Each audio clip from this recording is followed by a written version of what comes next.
Señal España presenta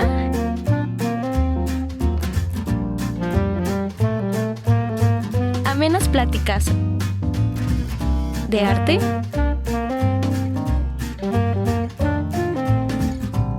política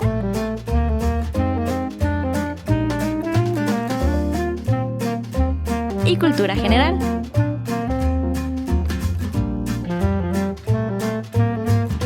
De la mano de Pilar Rincón. Bienvenidos a El Rincón de Pilar.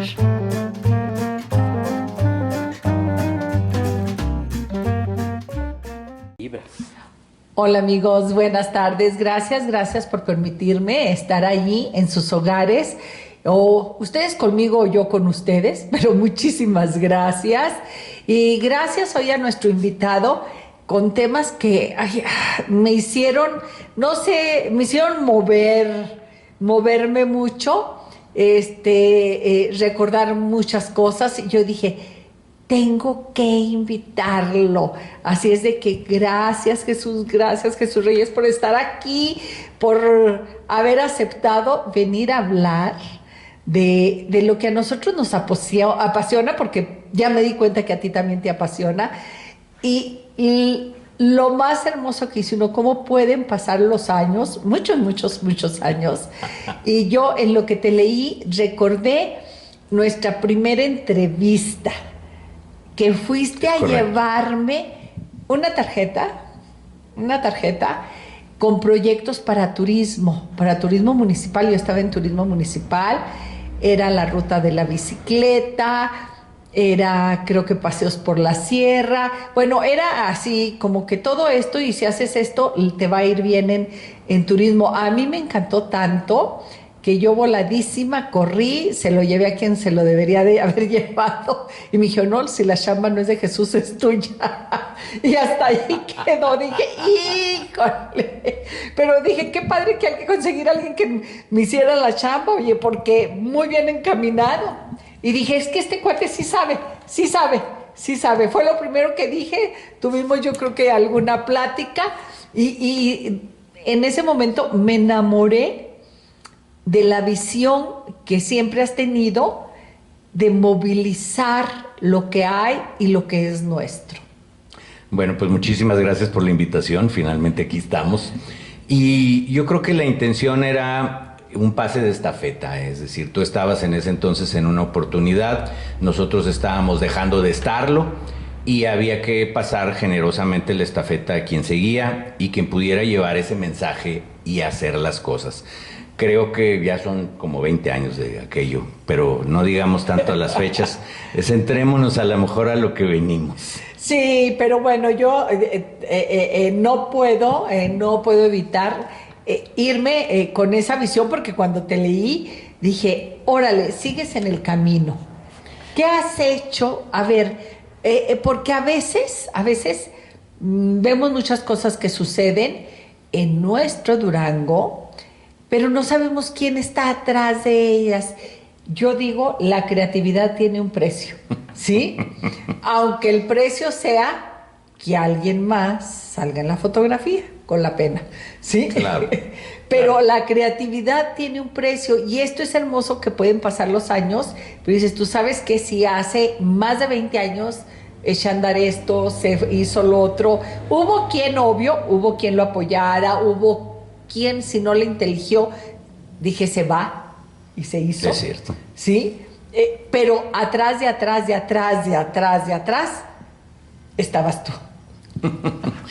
Bueno, pues mira, lo que sucede es que hay un poquito de cosas como de accidente. Es como el hecho de los artistas que tenemos detrás de la lente, como un compañero que tenemos hoy presente, que es el buen Balam de Lot Galvez, que nos anda acompañando. Tiene que estar aquí, ya él lo sabe, y hemos platicado, oye, tienes que estar en la entrevista. Y como te llegué diciendo a la hora que abrimos aquí tu estudio y casa, que es que pues las piedras rodando se encuentran. Finalmente, yo, habiendo estudiado en Monterrey y habiendo lanzado un trazo de un esbozo de proyecto de vida de quedarme a vivir en Monterrey, regreso a Durango.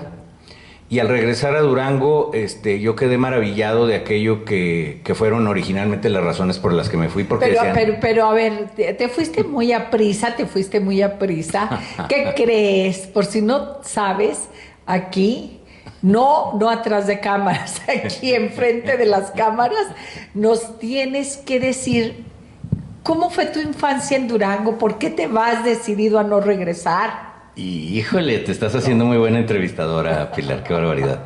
Fíjate que sí había una visión. Bueno, primero que nada, yo soy hijo único de Silvia Martínez Curiel y de el conocido campanero Manuel de Jesús Reyes Ortiz.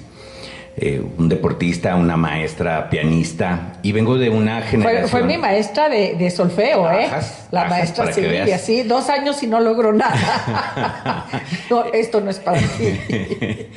Y mira que crezco en medio, y yo viví en casa, por la separación de mis padres, viví en la casa de mis abuelos, del profesor Rutilio Martínez Rodríguez y de la maestra Aurora Curiel. Y pues vivo en un ambiente de maestros, de músicos, de estudiantes de medicina, todos aficionados a la lectura, todos aficionados a la música y con un sesgo crítico muy fuerte, algo de pensamiento social, un poquito de izquierda, centro izquierda más o menos. Y yo fui muy exigido durante mi infancia para la cuestión académica y en algún momento se me ocurrió, o que pensé que pudiéramos tener, ahí vienen los primeros rasgos, la oportunidad de hacer algo más allá de lo que estábamos haciendo, de lo que yo hacía aquí. Y entonces yo no pedí permiso, solicité una beca en el Tecnológico de Monterrey, no les dije a mi familia si podía o no podía. Total que yo llegué con el papelito que sí me habían dado la beca académica. O sea, supongo que hiciste tu secundaria en la secundaria 6. Hice mi secundaria en la secundaria 6. Donde el maestro Rutilio fue por muchos años director y que dejó también una gran huella. Fíjate que no fue director, pero fue como una especie... ¿Qué era? Fue como una especie de maestro decano de ahí de la... Fíjate, yo siempre me quedé con la idea de que había sido director. No, fíjate, a mí me tocó que fuera el suegro del ex rector de Hernández Meraz. Ah, ok. El profesor Maldonado. El profesor Maldonado. Él fue el director cuando yo estaba estudiando la secundaria. Yo estudié la primaria en el Colegio Guadiana La Salle y luego la prepa en el Promedac, que normalmente el Promedac recibía a estos enviados del Tecnológico de Monterrey a que pusieran los exámenes de admisión, etcétera. Pues yo ahí me formé. Que era el enlace. Sí. Ahí me formé, así llegué yo al Tecnológico de Monterrey. Curiosamente, ya que estás preguntando, yo me fui a estudiar Ingeniería en Electrónica y Comunicaciones porque quería ser ingeniero de sonido de un estudio de grabación de música. ¿Qué tal? Y cuando iba en tercer semestre me dijo, porque hacía yo servicio social y servicio de becario por el hecho de la beca, me dijo alguien sabedor y con buena intención, me dijo, oiga, es que usted con esta carrera no va a llegar ahí, tendría que haber estudiado en Estados Unidos, etcétera. Y como yo ya me había dado a las cuestiones de la música, del dibujo, fue mi maestro, el maestro Francisco Montoya de la Cruz. Entonces se me hizo más automático ir a arquitectura, porque aparte yo hacía mi servicio de becario en un grupo piloto de dibujo computacional. Entonces me decía, oiga, usted siempre está dibujando. Y efectivamente, mi cambio a arquitectura fue como muy en automático, me fue muy bien.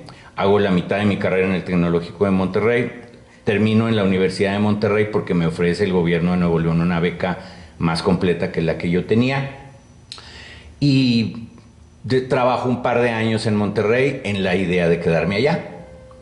Y doña Aurora Curiel, que me anuncia de esa manera coloquial que tenía de decirme que iba a colgar los tenis, me dice que a ver si yo la visitaba, aunque fuera unos meses. Y llegué un 4 de mayo o de junio y ella murió un 25 de agosto siguiente y a mí se me hizo muy difícil regresarme a Monterrey. Pero no dijiste por qué no querías regresar a Durango. Fíjate que yo sentía que Durango tenía y tiene, hasta la fecha porque es actual, tiene un montón de cosas que ofrecer y que son una catapulta para lograr cosas más grandes y trascendentes, y pues yo no veía que lo hiciera o que alguien lo hiciera. Entonces dije, bueno, pues yo todavía no entraba en esto de las cuestiones colectivas como lo es la arquitectura o la planeación estratégica o la planeación participativa, y entonces dije, no, pues no, aquí no hay nadie que lo haga y yo allá voy a hacer mi vida. Regreso. Y fíjate que regreso con muy buena suerte, porque llegué casi con trabajo, me invitaron a dar clases a la Universidad José Vasconcelos. Y en menos de un semestre ya era yo director de la carrera de diseño. De la Vasconcelos. De la Vasconcelos. Después Martín Soriano me invita a dar clases a la Universidad Autónoma de Durango. Doy clases en la Autónoma de Durango. Luego soy director de la carrera de diseño gráfico. Luego fui vicerrector de Relaciones Públicas de la universidad hasta alrededor del 2000, y siempre con una oficina abierta para hacer proyectos que afortunadamente y gracias a Dios teníamos trabajo, pero seguí el consejo aparte de un buen amigo de la familia que ya murió, el licenciado Armando Oliveros, que me dijo: pluriempléate, en Durango pluriempléate, no pongas, como decían coloquialmente, todas las canicas ahí o todos los huevos en una sola canasta.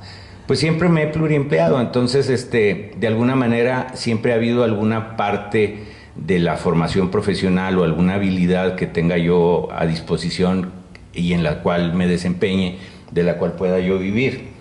Entonces ciertamente pues le hice caso, ahí estuve hasta que yo soy scout, soy ciclista de montaña de toda la vida, y me invita Gabriel Mijares a que yo le auxilie en la entonces Dirección de Turismo, y me convierto en un asesor de Gabriel Mijares y de la propia Dirección de Turismo Estatal, con la cual nos hacemos del edificio, digo nos en plural porque es de los duranguenses, del edificio que era el entonces restaurante Far West, que tú recordarás, para convertirlo en las oficinas. El proyecto original que se hizo ahí como una especie de set es de mi autoría. ¿Y qué pasó con ese set? Lo que pasa es que, híjole, no sé si lo deba decir, pero hay una anécdota tremenda, porque el INAH tenía, como dijo el expresidente de la República, tenía otros datos, entonces quería que otra fuera la fachada de ese edificio, tal cual quedó como quedó, que es una cosa muy desproporcionada y a mi gusto muy fea. Y la idea de Gabriel, que la idea original era lo que él quería, era que como si fuese un set en donde se estuviera filmando, sí, porque fuera hasta una cámara, un dolly grip, sí, etcétera, como si se estuviera filmando. Y el gobernador, muy generoso, Guerrero Mier, intercedió ante el INAH, también para él hacer valer pues que le iban a meter un recurso público y que les interesaba también mandar un mensaje. Y de alguna manera forzó una negociación dentro de la cual duró todo su mandato aquel set o aquella suerte de set que eran las oficinas de turismo, con un museo del cine en la planta baja y las oficinas arriba. Yo creo que muchísimos de nosotros llegamos ahí, no una vez, dos, tres, porque aparte era un recorrido obligado para los turistas que venían, y que desde en aquel entonces era Durango, tierra del cine. Sí, sí. Y Gabriel es muy inquieto, es también muy proactivo, hicimos muy buena dupla. Él inmediatamente siente cuáles son las necesidades para pasar de aquella oficina de visitantes y turistas que había antes a una dirección de turismo, y entonces crea la primera revista de guía turística que se imprime en el estado de Durango. El anterior gobernador Maximiliano Silerio, mediante el impuesto al hospedaje, hace que luego se genere el famoso fideicomiso Fondo de Fomento al Turismo, que es con lo cual se puede llevar... Y que sigue funcionando ese fondo. Funcionando, para que veas... Fíjate, yo no sabía de cuándo había iniciado. Ahí es. Sí. Ahí es, o sea, inicia con el gobierno de Maximiliano Silerio, con la creación de este impuesto, y luego después la creación del fideicomiso Fondo, y ciertamente las líneas o las directrices estratégicas que marca Gabriel Mijares y el gobierno de Guerrero Mier para llevar a Durango a una promoción, a otros lugares, pongámosle de esa manera, pero junto con pegado viene un crecimiento en la promoción, viene el redescubrimiento, porque así le quisiera yo llamar, un redescubrimiento de las bellezas escénicas, físicas y naturales de Durango, y la posibilidad, por eso dije que soy scout y soy ciclista de montaña, como para hacer una especie de confesional y mea culpa, en el sentido de toda esta suerte de turismos que en aquel entonces se llamaban alternativos, porque eran alternativos al de sol y playa. Claro, como es claro, el colonial. era cuando apenas iniciaba Exacto. uno a voltear a ver otra cosa más allá de la playa. Exacto, entonces el colonial, el de naturaleza, el de aventura, el deportivo, inclusive Gabriel trajo un evento que se llamó la Nauticopa, que fue, si ustedes recuerdan, en la presa Guadalupe Victoria, que ya eran esta suerte de eventos que venían emparejados con una serie de marcas, salían en ciertos medios y se convertían en un vehículo de promoción. Después de estar con Gabriel, a mí me invitan fuera, dije que había que pluriemplearse, ¿verdad? Sí. Entonces me invitan a ser asesor del gobierno del gobierno municipal 2001-2004 en desarrollo urbano y obras públicas para proyectos estratégicos, como que algo les había gustado, llamado la atención. De lo que ¿quién estaba de presidente? El licenciado Ispuro. Ah, ok. Oye, pero hay que decir algo, porque yo recuerdo esa etapa de Mijares, que lograba mucho ser, si no al 100% autofinanciables, sí, él sigue teniendo mi queridísimo Gabriel, que también hago química muchísimo con él, por lo mismo, pues somos de la misma, del mismo psiquiátrico, dirían por ahí. Son evadidos del mismo hospital psiquiátrico, Sí, del mismo diván. Ándale, exactamente. Pero sí, súper él autofinanciable, lograba recursos. Para él no podías decirle que no había dinero, porque ese no es problema. Sí, yo siento que inclusive es un hombre muy habilidoso en la parte de la estrategia financiera de aquello que él emprende. Y polémico, no deja de ser polémico y si se vale dentro de la coloquialidad un poquito sicón, pero gran amigo, visionario, a veces subvaluado, perdón, aquí en mi Durango querido, por eso ya no está por aquí. Eso está en Monterrey. Y de ahí me voy a los proyectos estratégicos. Yo todavía no conocía, te estoy hablando del 2001, que desde 1997 Durango municipio se había ligado con los gobiernos del PT a una organización o una red iberoamericana que se llama CIDEU, que es el Centro Iberoamericano de Desarrollo Estratégico Urbano, y que en el 97 y 98 se había construido nuestro primer plan estratégico para el municipio de Durango. Todavía yo no lo sabía. Ahí yo llegué a los proyectos estratégicos, estuve ese trienio ahí, y cuando yo traía, como vulgarmente se utiliza en las películas, que traes tu caja de archivo con todas tus pertenencias porque ya te vas, el finado y de feliz memoria ingeniero Jorge Herrera Delgado me dice: ¿y usted a dónde va? Pues a mi casa, ¿verdad? Y me dice: no, me gustaría que me ayudara con lo que usted hace. ¿Cómo la lleva con Javier Guerrero? No, le dije: muy bien. No sabía que Javier Guerrero y yo tenemos un montón de historia también entre nosotros. Y fui a dar a Proyección Siglo XXI, encargado precisamente de los proyectos estratégicos. Y ahí comenzó como otra historia de estas del pluriempleo, ¿no? Porque ahí conocí ahora sí a la red CIDEU. El gobierno municipal, de hecho, me promovió para que hiciera el posgrado en Planeación Estratégica Urbana, que terminé favorablemente con ellos. Soy de la segunda generación de egresados de Planeación Estratégica Urbana. Y de ahí que esa fue la oficina, la primera oficina de planeamiento del municipio, de un planeamiento estratégico. Pues era la misma visión de aquello que traía Gabriel Mijares en el aspecto turístico. Pero a ver, y ahí sí quiero hacer un alto en el camino y que no la digas más despacio, porque yo creo quienes tenemos ya algunos años recordamos muchísimo porque fue realmente cuando se le dio auge, se habló tanto de este proyecto y que decíamos, no, es que yo te voy a decir lo que yo recuerdo en aquel entonces, o mi visión de lo que veía, ¿verdad? Decía, no, es que van a quedar los proyectos estratégicos, ya nadie los va a poder mover, ya desde ahorita están planeando que esta calle se abre la primer cuadra y el año siguiente, por decir algo, pero que de alguna manera era con una visión de largo alcance, sí, con unas metas muy precisas y con una visión no nomás de lo pequeño, sino que era una visión ya con una estrategia, como bien lo dices tú, amparada dentro del Centro Iberoamericano de Desarrollo Urbanístico. O sea, ya decía, no, ya como en las grandes ciudades, sí, ya una planeación, no de qué hacemos tú y yo aquí adentrito, no, ya salí, ya fui, y en el mundo se dice que hay que hacerle así. ¿Qué pasó con eso?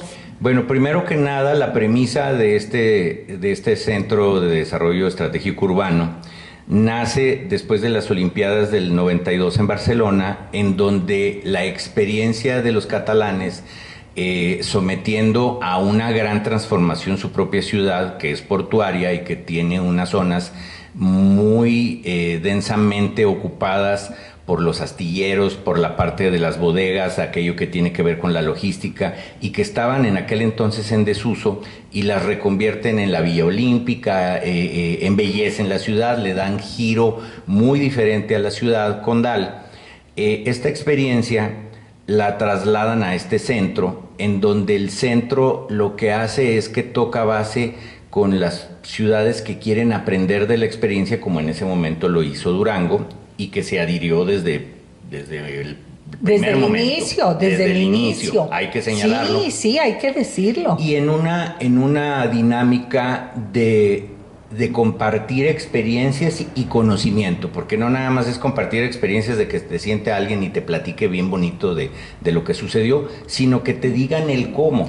¿El cómo? El cómo. Entonces, de repente en las reuniones plenarias, pues está sentado con Barcelona, con Sevilla, con Zaragoza, en España, por decir, pero igual con Medellín, con Cali, con Cartagena de Indias, con Buenos Aires, con Cuenca, con Quito, con Guayaquil. Entonces, hay experiencias muy diversas, hay casos muy diferentes, y no es cuestión nada más de ir, como de repente a algunos políticos les da, por ir, maravillarse de algo que hicieron y quererlo inmediatamente traerlo para implantarlo.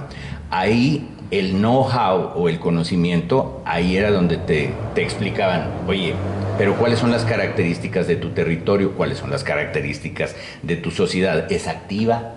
¿Participa? ¿No participa? Y entonces cuando venían las preguntas, ¿es participativa? Decimos, bueno, vamos a tomar tantita agua, como ahorita. Oye, no, pero es que esto es súper interesante porque es intercambio y a la vez es no nomás intercambio del conocimiento, es intercambio de la asesoría. Claro, aparte ellos, lo dije, que lo iba a comentar y no lo dije, era pensar global y actuar local. Es decir, siempre estaban pensando en cómo nosotros, es una época en la que hubo mucha profusión a aquello que se llamaba la marca ciudad, es vender la marca de tu ciudad. ¿Cuál es la característica de Durango? Que es, si tú quieres vender Durango, ¿cómo lo vendes? Entonces había cuestiones de mercadotecnia, había cuestiones de desarrollo turístico, de desarrollo económico, siempre bajo la premisa de la planeación participativa y de la participación comunitaria. Y si mal no recuerdo, porque no sé por qué, hicieron ustedes aquí un encuentro internacional, el centro. Yo recuerdo de turismo urbano. No sé por qué, pero yo recuerdo haber ido a una comida a Villas del Oeste con esta señora Rojo, Maravillas Rojo. Era la directora. Bueno, y siguió siendo la directora durante N años. Sí.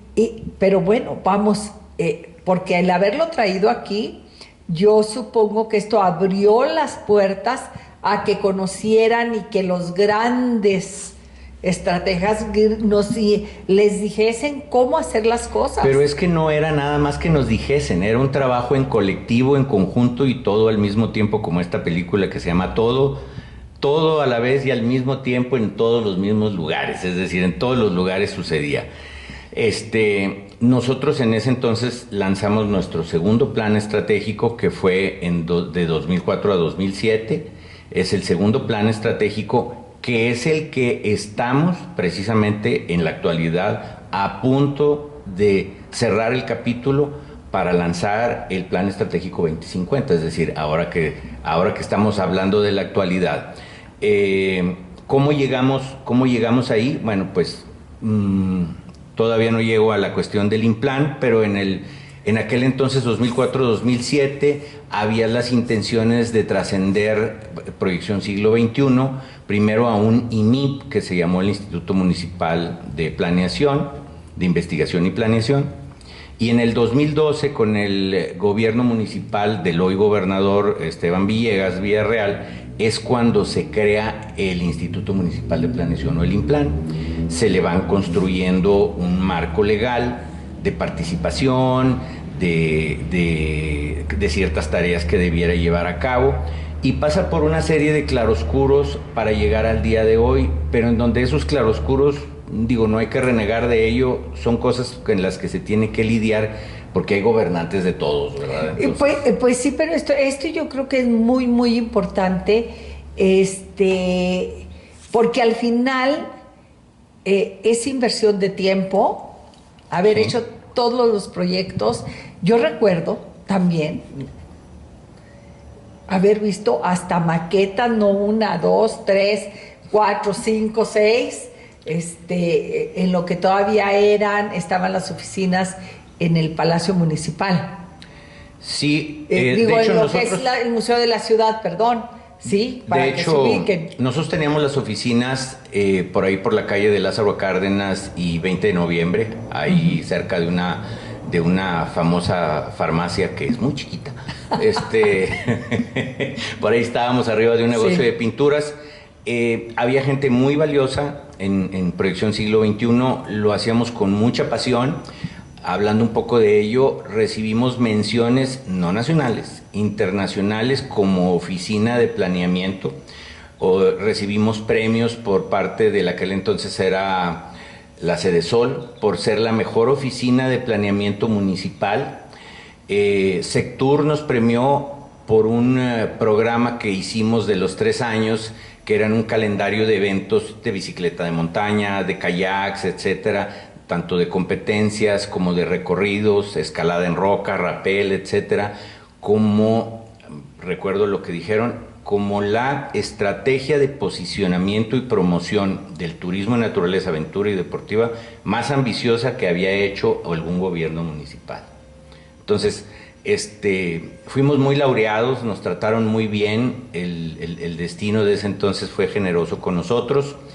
Y ahí fue cuando nos conectamos tú y yo, porque la idea era que tú supieras qué era lo que había, y como estabas llegando a un cargo público, hacerte cargo de ciertas obligaciones, nosotros queríamos compartirte lo que habíamos hecho, porque aparte no lo habíamos hecho nosotros en un gabinete y en una oficina, sino que lo habíamos hecho con gente de las cámaras, con gente de los colegios de profesionistas, y la idea era pasar la estafeta de una manera, pues, no sé si llamarlo humilde, pero una manera solidaria, cosa medio a veces rara, medio en Durango. Sí, sí, a veces medio rara, pero luego resulta que dices tú, no, esos proyectos no había que pasarlos ahí, había que dejarlos que siguieran su curso a través de planeación.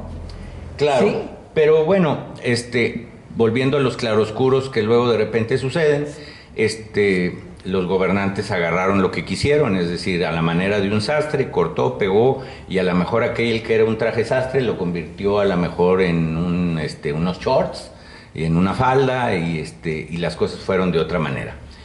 Yo estuve, el turismo como que me llama, y me invitó el gobernador, ya entonces siendo gobernador Jorge Herrera Caldera, y Juan Ábalos, un lagunero que fue secretario, precisamente a hacerme cargo de lo mismo, de la cuestión de planeación, de infraestructura y de productos turísticos, y ahí estuve un par de años en la secretaría, en lo que también me invitó luego el arzobispo a conformar la Comisión de Arte Sacro de la Arquidiócesis, en donde hasta la fecha formo parte, para la protección del patrimonio. ¿Y sigue funcionando? Claro. Sigue funcionando. Claro, ahí estamos, entre otros, está la maestra Betty Linden, está Javier Guerrero, está tu servidor, acompañados o emparejados con un equipo de sacerdotes que tienen licenciaturas en artes, etcétera, y que coadyuvan a que no hagamos un desaguisado con nuestro patrimonio. Claro, a la protección, como bien Exacto. lo dicen. Y ya llego casi a la actualidad, cuando en el gobierno del alcalde, el doctor Enríquez, me invita el ingeniero Tomás Mitre a que me postule. Me dijo, es que ser consejero del INPLAN está hecho como para ti. Y yo dije, yo sí sabía que era el INPLAN, obviamente. Habías estado en el pre. En el pre-INPLAN. Pero tú, perdón, seguías dando tus cátedras, seguías siendo rector y acá... Ya había trascendido eso, porque eso terminó en el 2000 cuando yo me voy al municipio. Ajá. Pero yo seguía con un despacho abierto de arquitectura, es decir, seguía teniendo los pulsos de todo lo demás, seguía siendo scout, seguía siendo ciclista de montaña. Seguía recorriendo Durango. Sí, seguía recorriendo Durango, seguía haciendo escalada en roca y rapel con amigos, etcétera. Y bueno, acepto la invitación, me postulo. Cabe señalar que cuando me postulo y me entrevistan y después me eligen, pues gané por concurso meritorio el sitio a dos diferentes titulares de colegios de profesionistas. A ver, pero para quienes no sabemos cómo funciona ser consejero, pensamos que se elige a lo mejor de dedazo, que dicen, como que la sabe, vamos a elegirlo. ¿Cómo funciona? Porque aquí en Durango es súper extraño y atípico que pueda realmente alguien funcionar sin que exista la recomendación, llamémosle así. Bueno, mira, creo que el INPLAN se ha solventado y se ha solidificado como una muy buena institución a nivel municipal, y en cierta parte y medida ha tenido que ver a que tiene una vocación sumamente importante en lo que tiene que ver con lo democrático. Yo presido actualmente su órgano de gobierno, que es el Consejo Directivo, y en donde el Consejo Directivo lo conformamos una parte que es mayoría de consejeros ciudadanos y otra parte de directores del gobierno municipal. Está ahí la contralora, en este caso, que hoy es mujer, el titular de las finanzas, está una representación de los regidores, pero siempre somos mayoría el consejo de consejeros ciudadanos. Entonces hay que tener un perfil, que lo hemos ido mejorando. No es que yo quiera entrar o que a mí se me ocurre y qué padre. Hay que cumplir con un perfil. Hay que cumplir con un perfil de tener conocimientos al respecto de la planeación estratégica, de la planeación urbana, que a lo mejor ahorita, si me dejas, te digo algo al respecto. Sí, por favor. En donde inclusive la planeación urbana ya no es ni siquiera parecida a como yo la estudié en la universidad. Es decir, la planeación urbana eran así como a veces la queremos ver en una cuestión arcaica y anacrónica, como una serie de sabios reunidos en torno a un respirador y a unas maquetas, y están coloreando la ciudad para decir que esto es esto, y esto es lo otro, por aquí y por allá. Y no, cada vez más existe dentro de la planeación y dentro de la planeación estratégica la convocatoria y la participación de los ciudadanos que hacen la propia ciudad, es decir, los comerciantes, los profesionistas, los ingenieros, la gente del transporte. En función de la movilidad también. En función de la movilidad, en función del desarrollo, en función, por ejemplo, hoy día que tenemos un nuevo programa municipal de desarrollo urbano, de contener el crecimiento de la ciudad para que cruzar la ciudad de lado a lado no nos lleve más de 15 minutos y nos siga llevando de aquí a 25 años, esos mismos 15 minutos.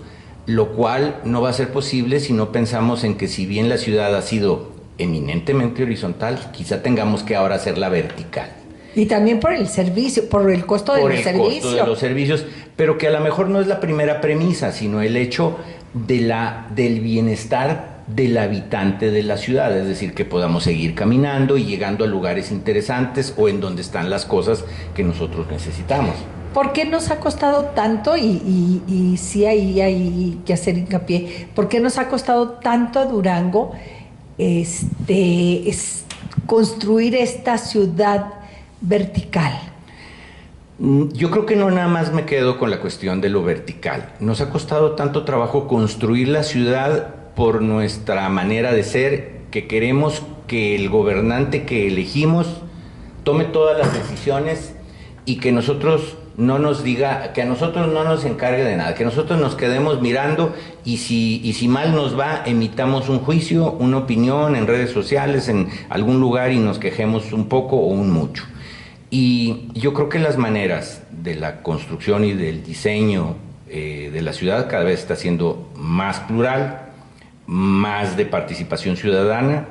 Yo te quiero contar de esta administración que está por terminar en agosto, que nos sentamos, el director del Implan, que a él lo nombra el alcalde, es decir, cuando el alcalde ya termina su elección, ya hay un presidente, como en este caso lo soy yo, del consejo directivo, del órgano de gobierno del Implan. Entonces ya llega el alcalde y ya estaba yo, ya llega y nombra un director del Implan, y yo ya estaba en ese entonces, y ya estará otro presidente cuando llegue el siguiente alcalde.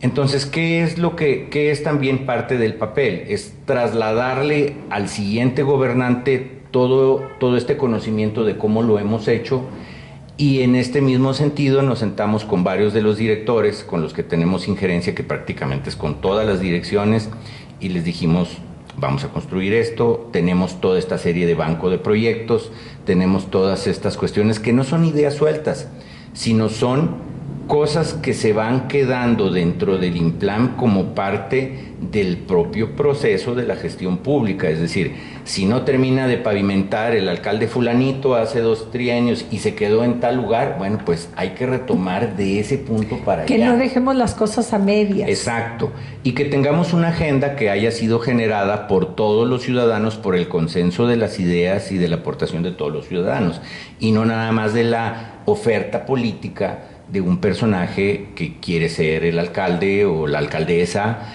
y que quiere tener ese cargo público. Es decir, no se llega a inventar el hilo negro ni el agua caliente. Es decir, ya hay una serie de trabajo ahí y tuvimos mucho éxito. Oviel Arámbula es el actual director, es contador público, pero sabe bastante de cuestiones de planeación, y hicimos muy buena mancuerna. Hemos dividido algunas responsabilidades y nos dimos a la tarea de convencer mediante lo que ya viene el Implan a los directores, y una de las aliadas automáticas ha sido la arquitecta Norma Miramontes Ayala, porque todos los procesos al día de hoy que ella ha llevado, por ejemplo, a cabo, y que cosas que están en sus atribuciones, como el reglamento del centro histórico, como el programa municipal de desarrollo urbano, todas han sido hechas mediante planeación participativa. Quiere decir que no andamos tan mal cuando después de más de 20 años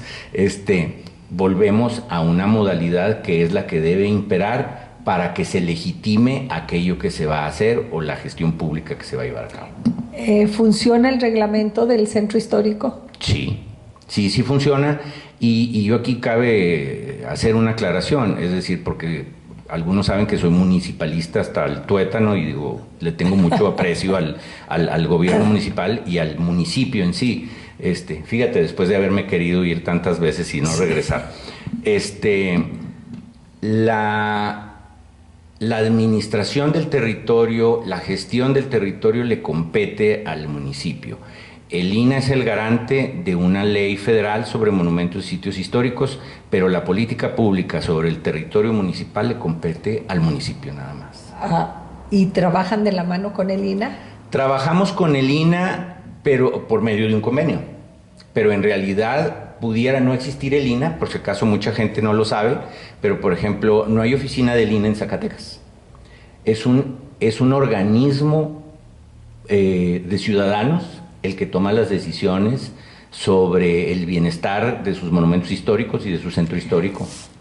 Pero fíjate, qué bueno que estamos hablando de esto, porque yo creo que para nosotros los ciudadanos de a pie hay mucha confusión, y resulta que si yo voy a cambiar la puerta de mi casa que está en el centro histórico, estoy esperando que el que venga sea el INA, o a donde tenga que acudir sea el INA. ¿A dónde tengo que acudir para esta normatividad, o incluso, porque eso lo viví, el color de las fachadas, ¿sí? Tienes que acudir al municipio, y el municipio de alguna manera es como si ha estado tutelado por el INA durante mucho tiempo, ha ido creciendo como si fuera un chamaco, y hoy día tiene ciertas atribuciones que nunca han dejado de estar, sino las tiene en plenitud. Creo que ahora las empieza a ejercer a plenitud, mediante el cual tú asistes a la Oficina de Desarrollo Urbano y solicitas un permiso, tanto de manera digital como de manera física.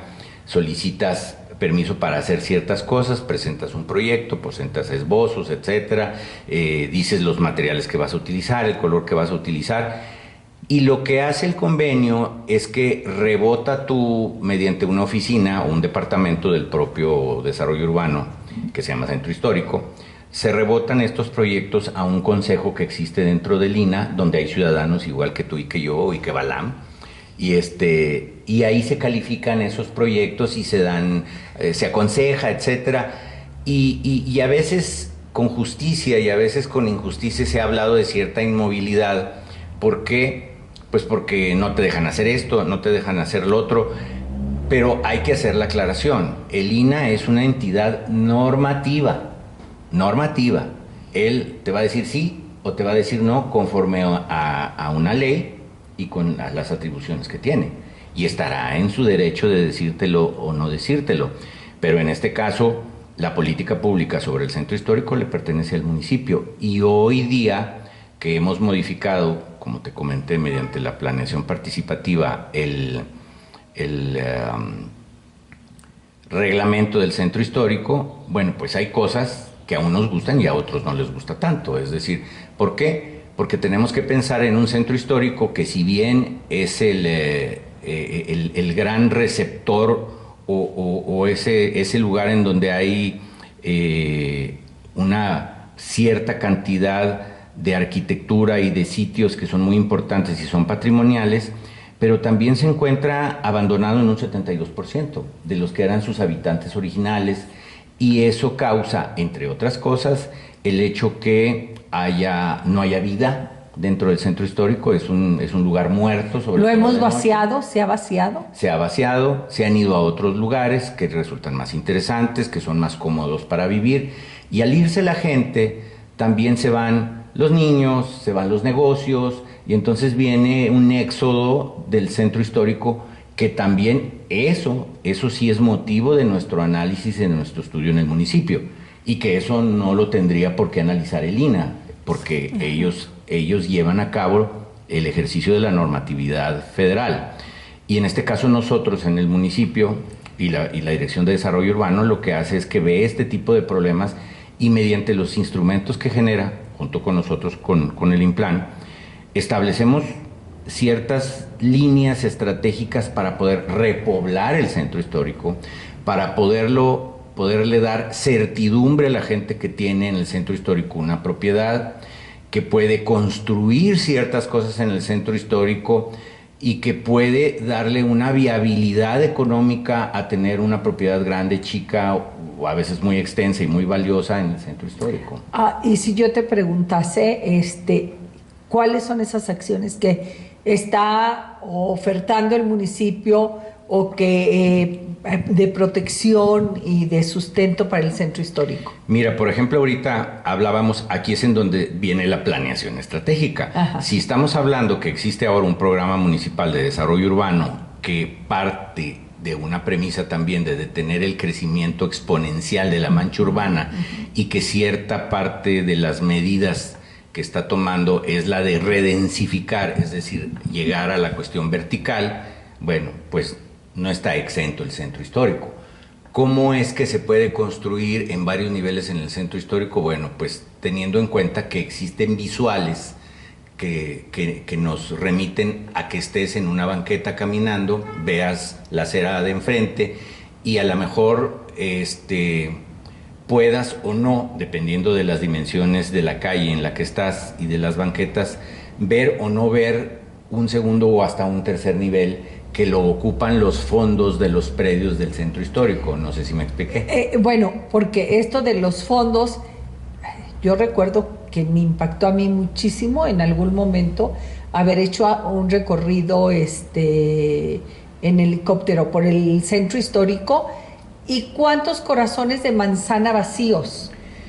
Que no te escuchen algunos conocidos míos sobre los corazones de manzana, porque el corazón de manzana, pero tienes razón, el corazón de manzana hoy es un suelo vacante que tenía características antes de ser el huerto, claro. la caballeriza, sí, el lugar en donde sí, estaba el carruaje de nuestros ancestros, y que hoy día es un baldío. Es un baldío y está en el corazón, en medio. Y bueno, hay posturas muy respetables todas respecto al hecho de que se queden las cosas como están, dicen unas voces.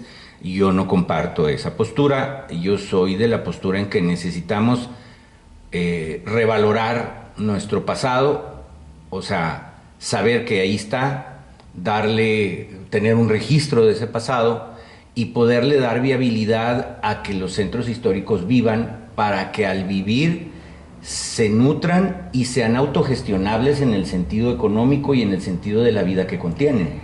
Pero fíjate, estamos hablando de patrimonio, o sea, es que es muy padre y me encanta cómo hablas, a la hora de los hechos, espérate, estamos hablando de patrimonio, pero a la hora de los hechos resulta que la propiedad de la esquina, que son 600 metros, la están dejando caer porque el INAH no les permite hacer reformas, ¿sí? Y entonces hasta que se caiga, ellos podrán ya hacer algo. O sea, dices tú, no es cierto. A mí cuando me lo platicó el señor, sobrino del dueño, y incluso ya algunos cuartos están caídos, dice, no, pero ya fuimos y el INAH no nos permite hacer un edificio, quieren hacer un edificio allí. Entonces por eso yo te cuestionaba, ¿a quién hay que pedirle permiso? A lo mejor están mal direccionados, se fueron al INAH directamente y era desarrollo urbano. Es desarrollo urbano, pero que los todo defienda un poquito o que los orienta. Deja de decirte, el problema del INAH es que te dice, no, sí, no. Bueno. Y vas y buscas otra propuesta, te lo digo porque a mí ya me pasó, vas y buscas otra propuesta y regresas a ver si te dicen, pues otra vez no, pero no hay quien te dé asesoría. Entonces a lo mejor a través de desarrollo urbano me pueden decir, oye, no, eso no se puede, pero mira, si le haces así y así, es más viable.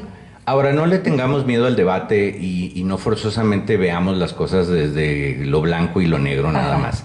Yo no soy de esa manera de ver las cosas, y bueno, yo no soy nadie en este sentido, aunque presida el consejo directivo del INPLAN, para que mi voz sea la más autorizada. Es decir, no hay que tenerle miedo al debate. Yo creo que la prevalencia y el hecho de dejar el patrimonio como está o de mantenerlo como está es una postura. Pero hay más problemas que tienen los centros históricos y hay que, aquí sí hablo como el INPLAN, nosotros tenemos que verlos de una manera integral y tratar de encontrar soluciones integrales. Es decir, sí, no podemos negarnos al hecho de que exista tal o cual cosa. Claro, hablas tú de una serie de vicios, de dejar que se caigan las propiedades por el hecho de que probablemente quieran hacer un estacionamiento. Bueno, hoy día ya existe un reglamento, ya existe el precedente de los estacionamientos. Ya inclusive ya está en un reglamento el cómo deba de ser un estacionamiento. Entonces, por ende, ya no está al garete el hecho que alguien tenga la iniciativa de querer hacer un estacionamiento, y que el estacionamiento simplemente exista por el hecho de que ya se cayó toda la propiedad, lo limpio, lo quito y ya no ofrezco nada sino un lugar para que la gente se estacione y yo cobro por ello. Ya no hay tal cosa y hay una serie de precedentes para que tú puedas tener un estacionamiento. Entonces ya no resulta tan fácil la idea de dejar caer los adobes o las piedras de una propiedad en el centro histórico. El problema a veces es cómo gestionar precisamente esos valiosos inmuebles que están ruinosos, que se están cayendo, que requieren de muchísimo mantenimiento. Bueno, pues tendríamos que entender que ese es un problema de destino económico, entonces hay que darles viabilidad económica. Si hace rato hablábamos del 72% del abandono de las propiedades del centro histórico, pues imagínate cómo están las arcas municipales sin poder recibir esos prediales, porque la gente se va y no paga prediales. Pero a mí sí, y créeme que es tema que yo creo que quienes vivimos de alguna manera el centro histórico, yo que tenemos más de 20 años cohabitando en el centro histórico. Hace 20 años decía, se han ido muchas familias, bueno, hay más comercios, pero ahorita después de más de 20 años digo, no, es que ya no nomás son las casas abandonadas, ya se están cayendo y le das vuelta a cualquier cuadra y dices tú, o sea, de cada 5 casas habitación que eran en su momento, pues resulta que 4 ya están en deterioro y 2 quizá ya sea terreno y precisamente son ni siquiera tienen dueño, que es lo más triste, o están en proceso de... Fíjate que ese es un mito urbano, por lo menos el hoy actual alcalde en su época de secretario, yo fui precisamente a solicitar ciertos datos como Implan. Ajá. Y es muy marginal los casos en los que están así. Y es decir, entonces, tenemos una mitología urbana de decir que la gran mayoría están en litigio. Es lo más fácil. Sí, están en litigio y que por ende, no es cierto que lo existe tal. Yo creo que nos deberían de alarmar más los números del abandono, de las casas que se están cayendo, porque conforman un patrimonio. Porque conforman un patrimonio. Es historia viva. Tú le dices tangible. El año pasado 3 casas habitación por la calle Madero cayeron. Sí, se derrumbaron. Sí. O sea, dices tú, no es posible. Ahora fíjate, ahorita mencionabas el hecho, en lo que estabas diciendo algo de Lina. Bueno, se cae el inmueble patrimonial y entonces dirás, es más fácil vender la pura tierra. Pues no, porque como no había una certidumbre de qué podías hacer, pues entonces la gente no los compraba tampoco, quizá a lo mejor queriendo poner un hotel o poner algún negocio, un restaurante, etcétera, porque no había esa certidumbre también sobre la viabilidad de ese suelo, ¿sí? en hoy suelo vacante en el centro histórico. Entonces,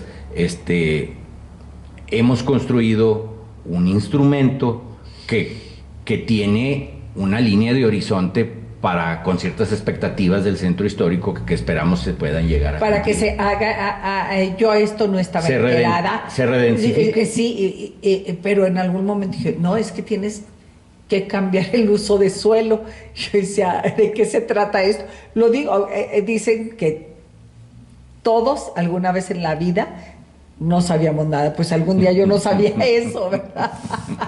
Todos tenemos algún nivel de ignorancia importante o no sobre algo. Mira, eso me encanta, sí.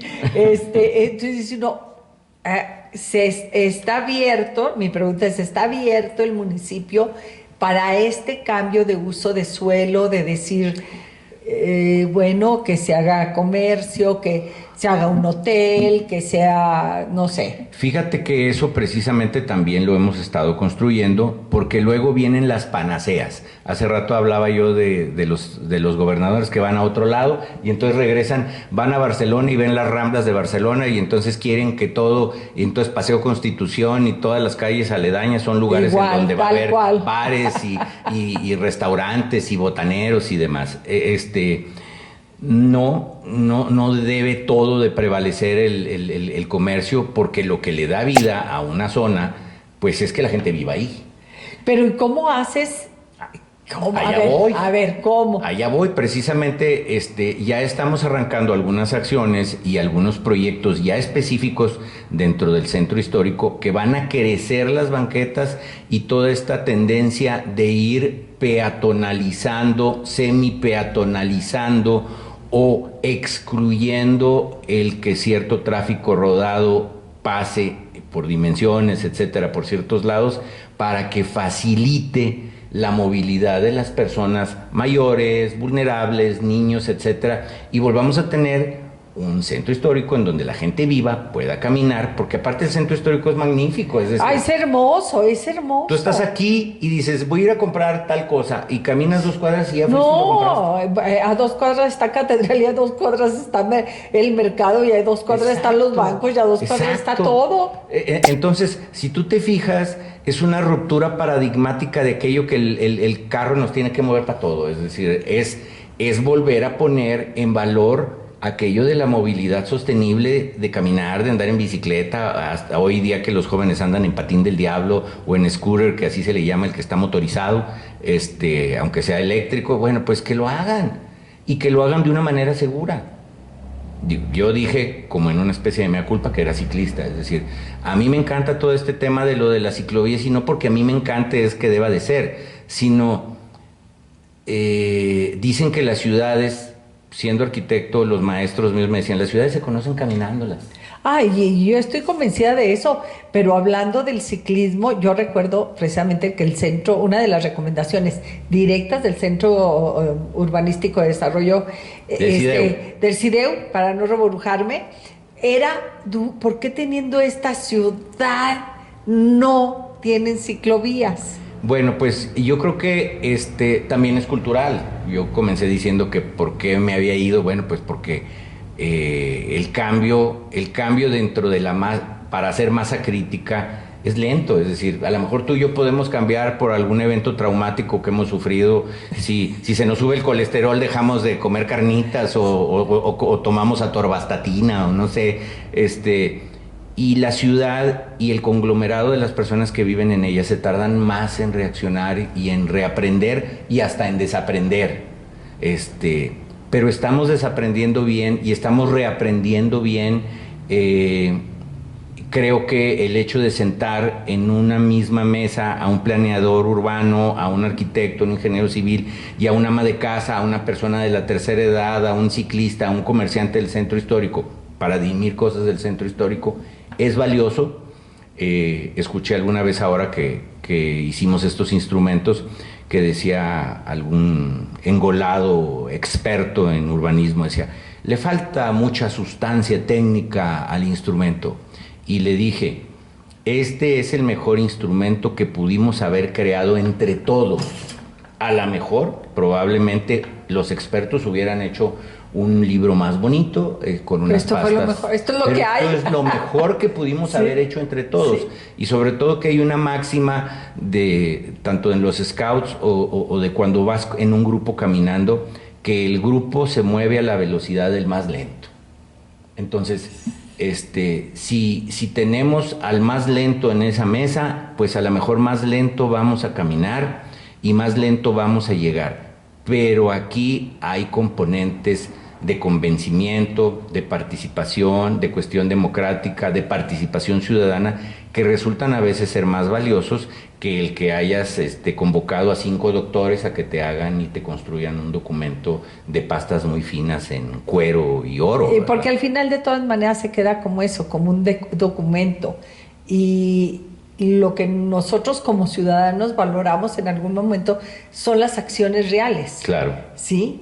El hecho de que me dijera, ¿sabes qué? Cuando entró el municipio, estaban, no sé, N cantidad de casas habitación, porque para vivir tiene que ser casa habitación, obvio, en el centro histórico, y ahorita ya gracias a los programas se logró. Yo quisiera salir y encontrarme, saludar a un vecino, pero no puedo saludar a nadie. Pues no, porque no viven vecinos ahí. No hay vecinos. Fíjate, por ejemplo, en esto del cambio de administraciones, en la administración anterior de Jorge Salum como alcalde, Nosotros autorizamos en el Consejo Directivo del INPLAN, como uno de los últimos lugares que dictaminan, analizan, diagnostican y votan, la compra de la maquinaria que ahora tiene la Dirección de Obras Públicas Municipales. Y fíjate cómo se ha batido la presencia en redes y en notas periodísticas sobre la cuestión de los baches.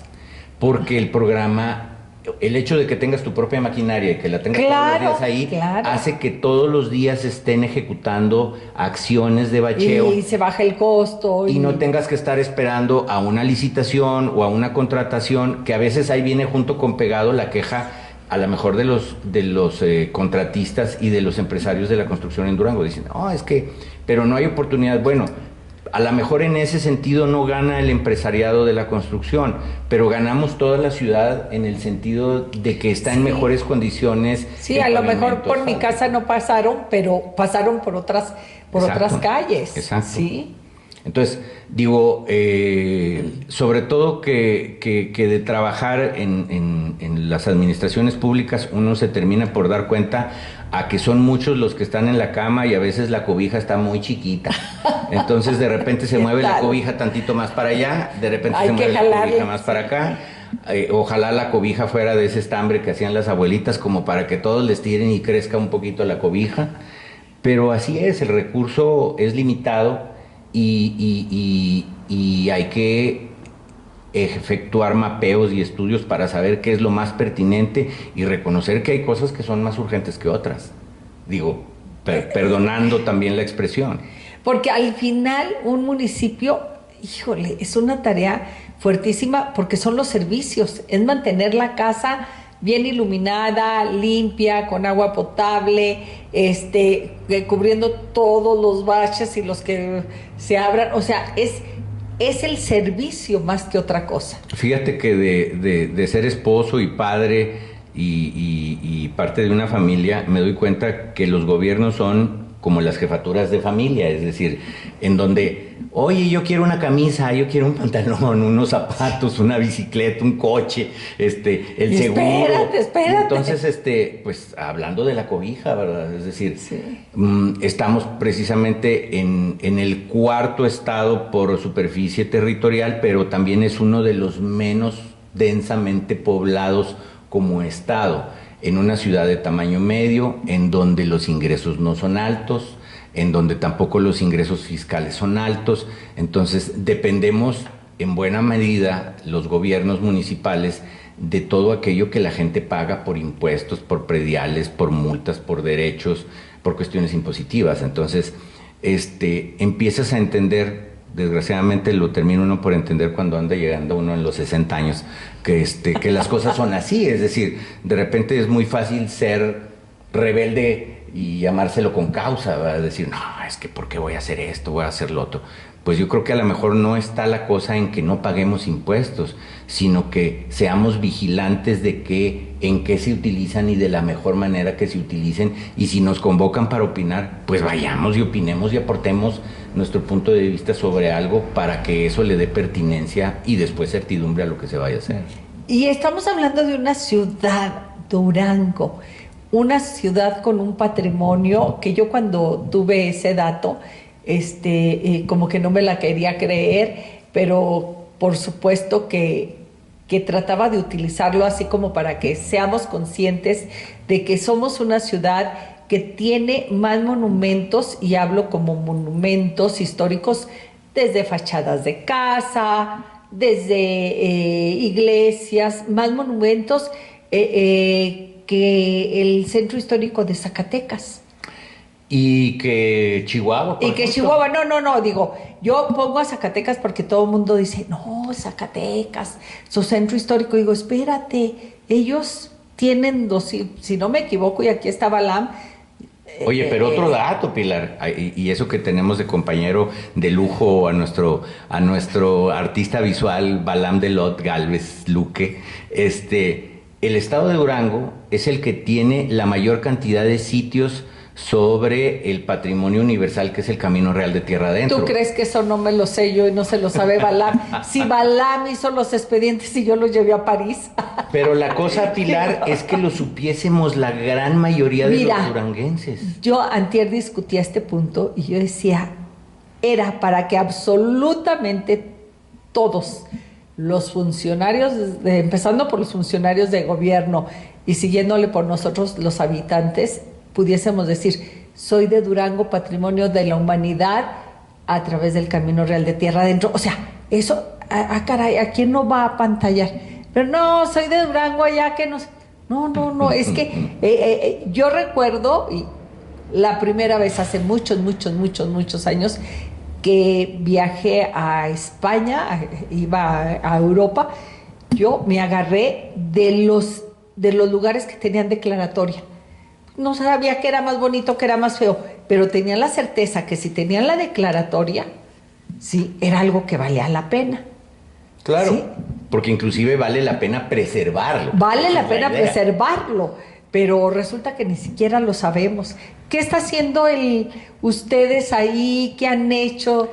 Porque Durango lo tiene en su centro histórico, la catedral y su centro histórico tiene la declaratoria. Mira, fíjate, por ejemplo, lo que hemos estado colaborando ahora de manera universal y horizontal con la dirección en la que se convirtió Fomento Económico y Turismo, que llevaba algunos años en que participaba sin éxito para bajar recursos públicos federales para coadyuvar a la preservación de algún monumento. Bueno, pues en esta administración hicimos sinergia, hicimos trabajo de equipo y habrás de enterarte, digo que qué triste, por eso digo que hay que saberlo todos, que ahora con el movimiento del 8 de marzo se fueron a embadurnar, con mucho respeto a sus expresiones, el hoy Museo de la Ciudad, cuando el Museo de la Ciudad había recibido por medio de un concurso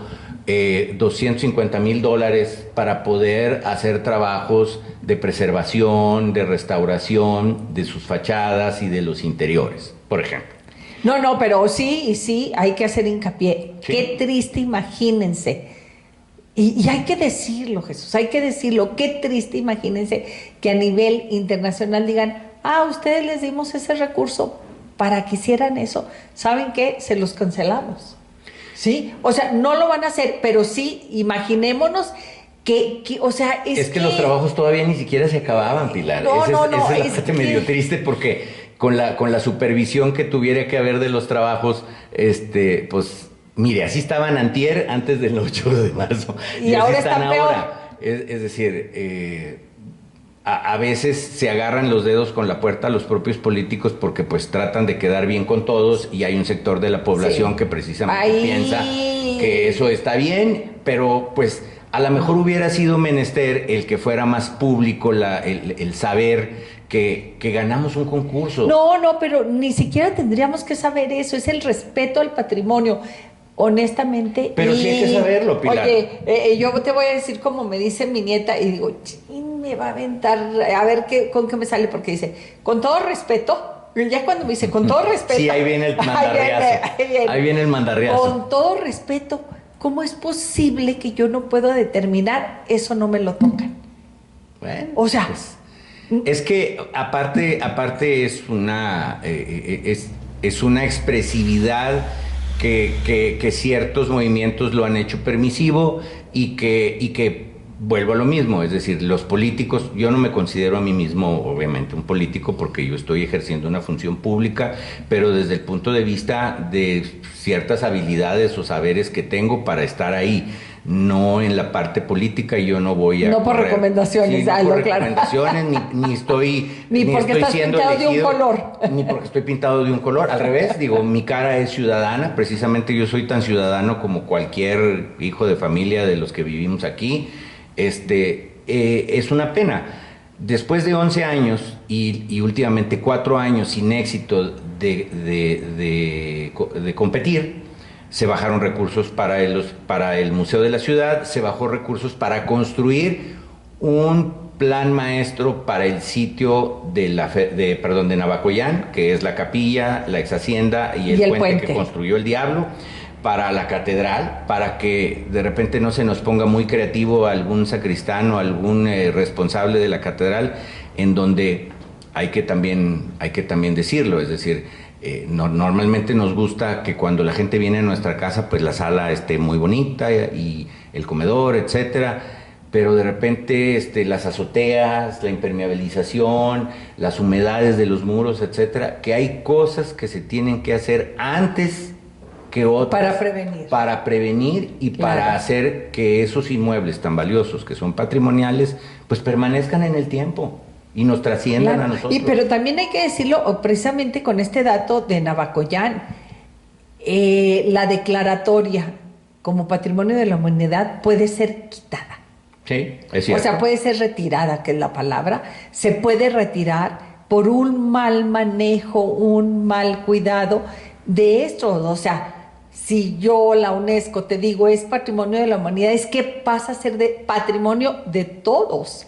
Y si tú, que eres el de la casa, no lo cuidas... En Zacatecas están batallando precisamente por el tema de la viabilidad del valor y aquello que va a destruir o aquello que va a terminar por no ser visible con un segundo piso que proponían sobre una arteria muy importante de la ciudad de Zacatecas, y que ponía en peligro o pone en peligro el hecho de retirar la declaratoria. La declaratoria. Entonces, la declaratoria, lo que sucede es que no hemos llegado al punto en donde que estas declaratorias, tú ahorita mencionaste Europa, en donde estas declaratorias nos pueden significar una oportunidad de hacer negocio, una oportunidad de hacer recorridos turísticos, una oportunidad de hacer productos turísticos y de generar una nueva alternativa mediante los productos turísticos de bienestar económico. Bueno, hay un libro que edita cada año mínimo, porque a veces es cada 8 meses, la UNESCO, y donde aparece el listado de todas estas declaratorias. Hay más de 1000 sitios, sí, hay más de 1000 sitios, pero ¿qué creen? Aparecer ahí es súper interesante porque seguramente muchas personas hacen lo que yo hice en alguna ocasión y lo sigo haciendo. Cuando fuimos a China yo dije, a ver, a los más que pueda, ¿sí? Y aparecer ahí Durango, claro, y estar ahí, es decir, oye, apareces ahí. Es súper importante. Ahí sí nos pueden hacer una reactivación económica. Claro, y aparte hay un razonamiento inclusive dentro de la propia declaratoria hay una explicación. Si pudiéramos buscar el sitio y que la gente lo consultara, viene la explicación del por qué y también lo que significa el que Durango reciba esa declaratoria en esos sitios del Camino Real. Bueno, aquí a Balam le tocó elaborar junto con el doctor Miguel Vallebueno y Rubén Durazo el expediente. Quiero decirles que se presentaron 90 sitios y nomás 60 fueron aceptados.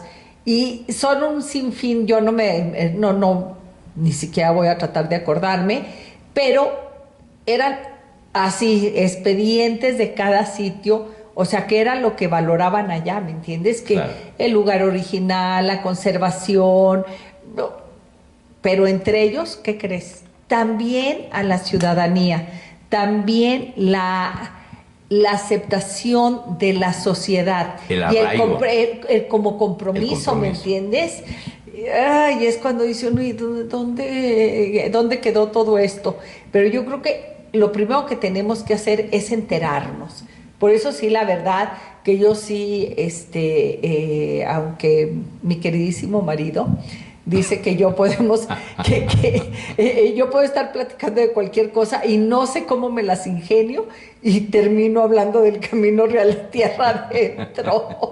Digo, él no es lo mínimo que puedo hacer. Es que, por ejemplo, yo fui a estudiar la carrera de arquitectura a un lugar que tiene otras connotaciones históricas y tiene otra historia, Hoy lo sé con mucha claridad, que aunque Monterrey es una ciudad tan importante en muchos aspectos, pues no tiene ese sentido de trascendencia añeja del camino, tanto el del Real de tierra adentro, pero también de todo aquel trajín de los conquistadores de la Nueva España que iban hacia el norte ocupando territorios y que estaban fundamentadas sus villas y sus ciudades con base en ciertas expectativas de la minería, de la Ruta de la Plata, que son valiosas de que lo conociéramos. Es decir, de repente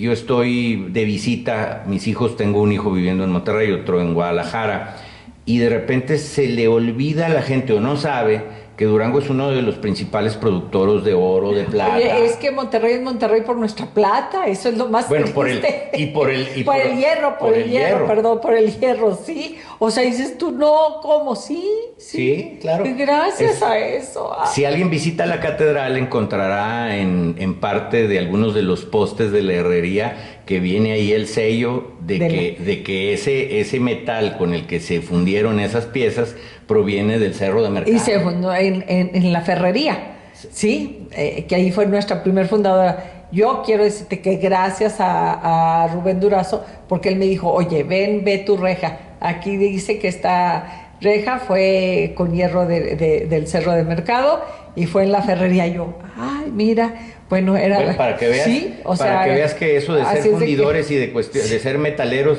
y no forzosamente hablando de cuestiones musicales, ya nos viene de muchas generaciones atrás. Entonces, sí, estamos hablando de más de 100 años, O por ejemplo el hecho, ahorita que tocamos el tema de la fundición y del metal, cómo de repente hay gente que hoy día, a sabiendas de los problemas que traemos en la cuestión climática y de que traemos ya la inteligencia artificial, todavía viven en la ensoñación de un periodo postindustrial en donde nosotros en Durango tengamos que volver a construir muebles y hacer aserraderos, etcétera. Yo creo que lo que debiéramos de estar pensando es qué hacemos con esa vastedad de territorio lleno de árboles que nos produzcan otra cosa y no tengamos que estar extrayéndole la madera convertida en tablas, que nada más las convertimos en tablas en Durango, ni siquiera en muebles, con un valor ínfimo. Es decir, es muy poca la recuperación que hacemos de nosotros estar extrayendo ese bien natural a Durango. Yo creo que hay un reto para las siguientes generaciones a que lo hagan ciertamente mejor que nosotros, y que tomen en cuenta aquello de lo que estamos platicando y que sepamos nosotros trasladar ese valor de lo que en antaño se hizo, de lo que hicieron nuestros ancestros y que hoy conocemos como patrimonio. Claro que sí. Oye, pero y hablando de otro tema que no es desarrollo urbano, pero que sé que conoces perfectamente por el ciclismo, por la vagancia, dirían por ahí, como les dije un día, por los años, sí, por los años de rodar. Durango es la única, no es de las pocas, es la única ciudad que tiene 7 cuerpos de agua a menos de 20 minutos. Sí. Pero aparte tienes la sierra a menos de 15 minutos. A menos de 15 minutos. Y cuerpos de agua son nuestras presas y todo. Y no tenemos un oficio determinado en cada una. Resulta que en todas podemos hacer poquito de todo. Sí. O poquito de 1 y de 2 y de 3. Y no les hemos dado una vocación como para sacarles provecho. Decir, la Vallacora nada más va a ser para pescar y de ahí no nos movemos. O sea, darles una vocación y eso también como para hacer un atractivo turístico. Mira, lo que sucede es que luego se quedan también al garete algunas de las iniciativas. Durante el gobierno del ingeniero Herrera Delgado, nosotros hicimos 11 proyectos con comunidades y con ejidos que incluyen a Santiago Vallacora, por ejemplo. Sí. Pues estuvo hasta el trenecito ahí, ¿o no? Iban a llevar fíjate, era con todos estos ejidos y comunidades que tenían tú lo dijiste bien, un atractivo turístico, porque primero son atractivos nada más. Sí. Hay gente que piensa que el atractivo ya se convierte en producto turístico. No. Ya estaba el atractivo como para reconvertir al propio ejido y la comunidad a que le sacaran un provecho a ese atractivo y diseñáramos junto con ellos en talleres productos turísticos. ¿Qué son los productos turísticos? Recorridos, que ellos mismos pueden hacer un sendero interpretativo que lo recorres caminando y que vas encontrando las vistas, el paisaje es un atractivo que se puede reconvertir en un producto. Pero el atractivo ahí está. O sea, ¿a qué vas? Por poner un ejemplo para las personas que nos puedan estar viendo. ¿A qué vas, por ejemplo, a las Barrancas del Cobre? ¿Qué vas al Gran Cañón del Colorado? Vas a ver el paisaje. Vas a ver el paisaje en donde vas a tener encuentros también con la cultura mesa o con la cultura pueblo, hablando de esas partes o de esas culturas. Bueno, pues son parte del catálogo de cosas que puedes reconvertir en productos turísticos. Pero luego, tienen mucha fuerza las personas que se dedican a la hotelería, sobre todo a la hotelería citadina, y entonces como ellos mediante el ingreso de los huéspedes, es que se genera este impuesto al hospedaje o este recurso, pues entonces sienten que el dinero es de ellos y no es el dinero que en realidad va a nutrir un fideicomiso como para que en varias buchacas vayamos metiendo ese dinero, porque ciertamente aquello de la naturaleza y lo deportivo y la aventura, pues no había nada. No, y se hizo, yo recuerdo que con Jorge se hizo los 3 molinos y Exacto. hicieron algo ahí. Sí. Inclusive en estos eventos que nosotros hicimos durante los 3 años y conformaban un catálogo o un calendario anualizado de eventos y de competencias, los propios eventos venían con invitados especiales. Y nosotros teníamos, no lo escondíamos, queríamos que se convirtiese Durango en la meca del ciclismo. No nomás del de montaña, del de ruta también, que la gente entrenara, como la ciudad está a más de 1,800 metros sobre el nivel del mar, pero también tenemos elevaciones superiores cuando te vas a la sierra, entonces de repente puedes subir mucho y puedes bajar mucho, lo cual es las condiciones idóneas para que alguien entrene precisamente para competir. Queríamos que fuese el destino predilecto de los ciclistas y te lo juro que pudiésemos haberlo logrado. Todavía lo podemos lograr, pero hace falta... Porque ahí está el atractivo, volvemos a lo mismo. Sí. El atractivo ahí está. Sí. Falta convertirlo en producto. A mí se me hace que nos hacen falta gente con kayaks, porque los cuerpos de agua, con unos buenos operadores turísticos pueden tener paseos muy interesantes en cualquiera de estas presas o cuerpos de agua. Nos hace falta más aquellos torneos de pesca deportiva que incentivan unas actividades que son lúdicas pero que también son productivas. Claro, y todo va a terminar en una reactivación económica porque al final y al principio es lo que le da movilidad a una ciudad, claro, a un pueblo. Ahora, ¿sí? No es que todos tengamos que ser abogados, ni todos tengamos que ser doctores, etcétera, cuando hay tanto, sin agraviar al doctor Sepúlveda. Porque no, con él, sí, sin esto que él se hace doctor. Hay muchas actividades que pueden ser la fuente de nuestros ingresos.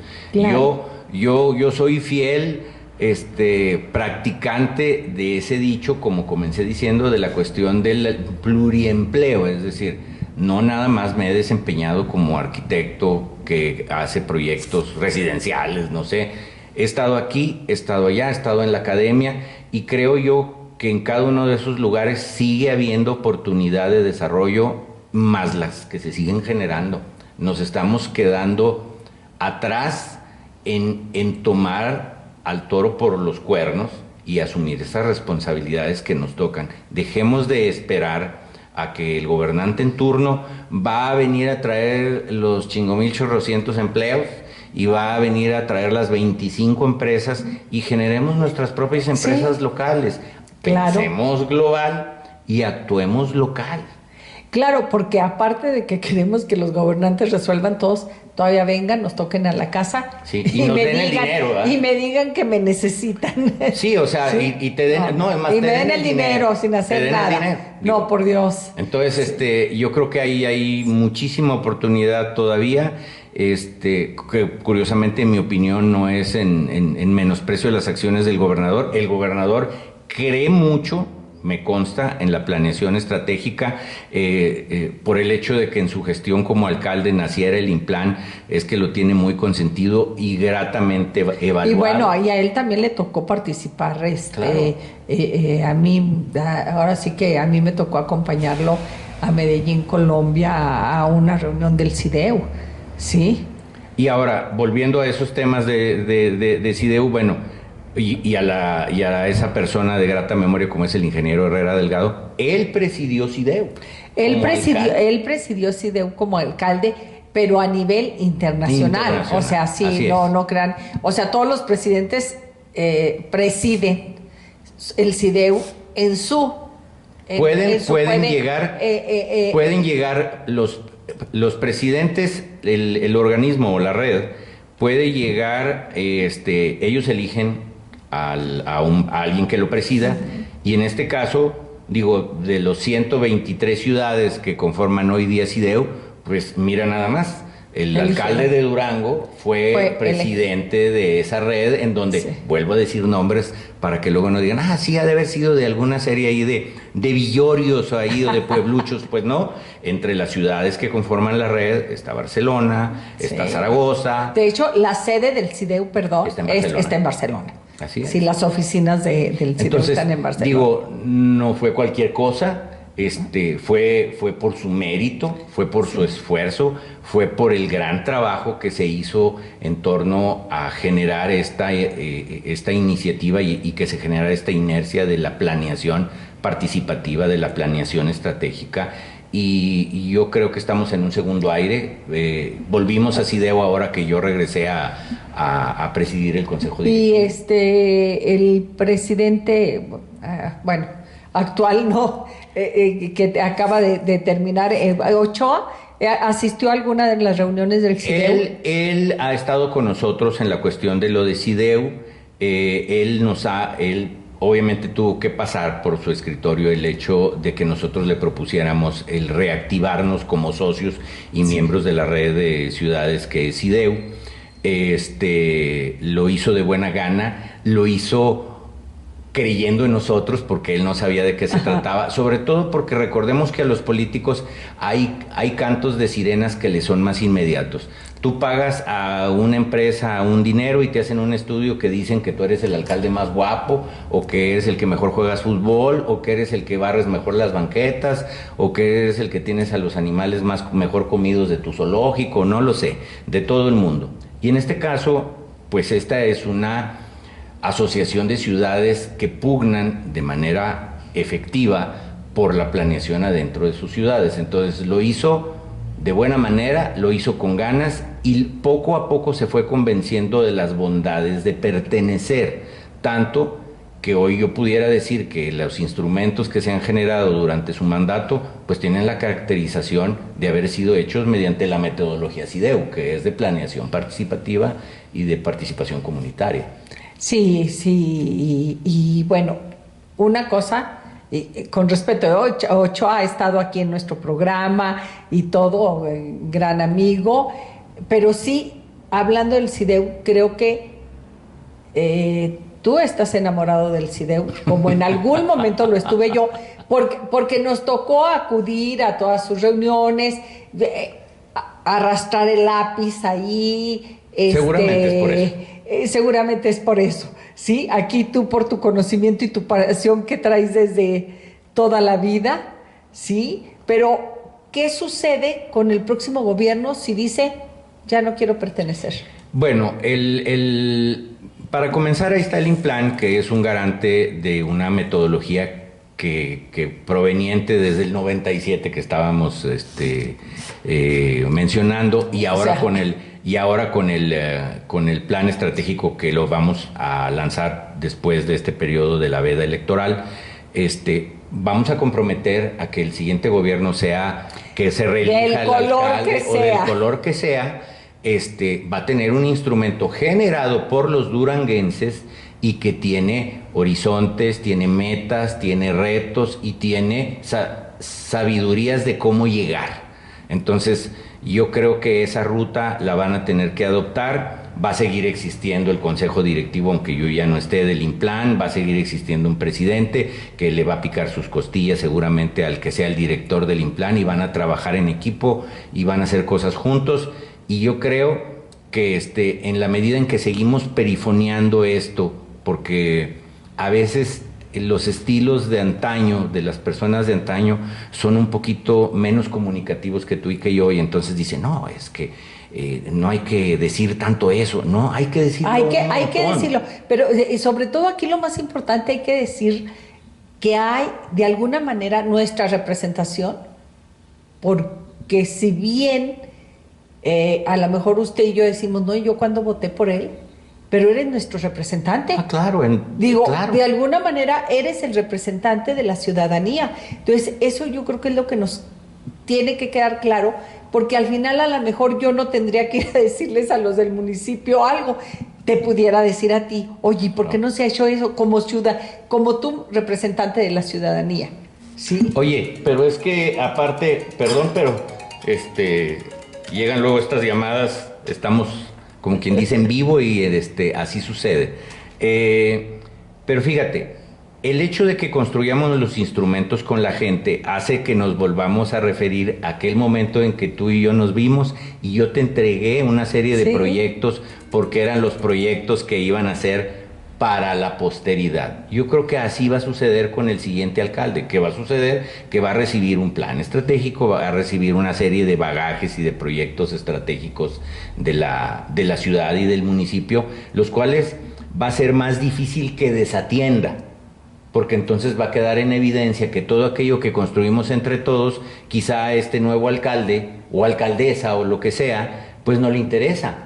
Y entonces pues va a haber elementos de juzgamiento importantes sobre su propia persona y sobre su gestión. Claro, pero yo creo que de ahí la importancia es que sea por todos conocido, le estamos entregando esto al alcalde. Claro. O sea, con punto y coma. Claro. ¿Sí? Porque lo vemos y lo hemos visto toda la vida, que se entregan los grandes documentos y nunca sabemos qué es lo que contienen. Aquí es a la inversa, todos los involucrados, o sea, todos los que van a ser invitados a la presentación del plan estratégico, arrastraron el lápiz con nosotros para que algo de lo que ellos dijeron, algo de lo que ellos aportaron, esté en el plan estratégico. Entonces, esa parte es importante. Y no nada más estamos hablando de gente notoria o notable, porque hubo un componente muy importante que es la consulta pública a la que estamos obligados desde el Implan cada octubre de cada año, y en ese octubre del 2023 ya metimos el catálogo de preguntas que venían sobre el Sueña Durango, porque así se llama el eslogan del Plan Estratégico 2050. Entonces, hay componentes que le son a la ciudadanía. Ya es más difícil deshacerse de esas aportaciones de la ciudadanía. Es más difícil que alguien diga, no, yo acabo de descubrir el hilo negro y mi gestión se va a caracterizar por esto. O que le hablemos a aquel experto, que ya hubo una época así, si tú recuerdas, en donde vamos a hablarle a aquel gran exsecretario que viene de México, o aquel que viene de Cholula, o fulanito al que viene de Brasil, etcétera.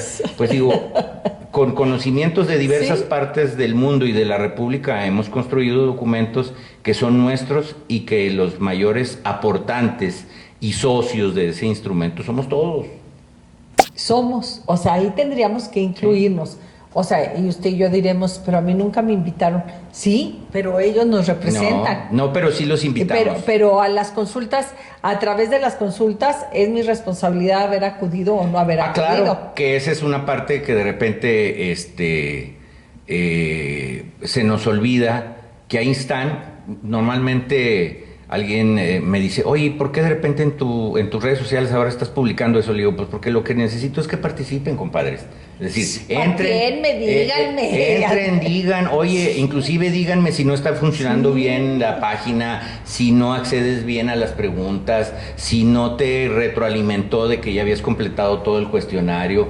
De repente nos gusta ser opinadores de sillón. Yo soy el enemigo del opinador de sillón, del que está cómodamente aquí con su teléfono y dice, ay, qué mal está Durango, etcétera, y aquí, y estoy sentado aquí y qué mal.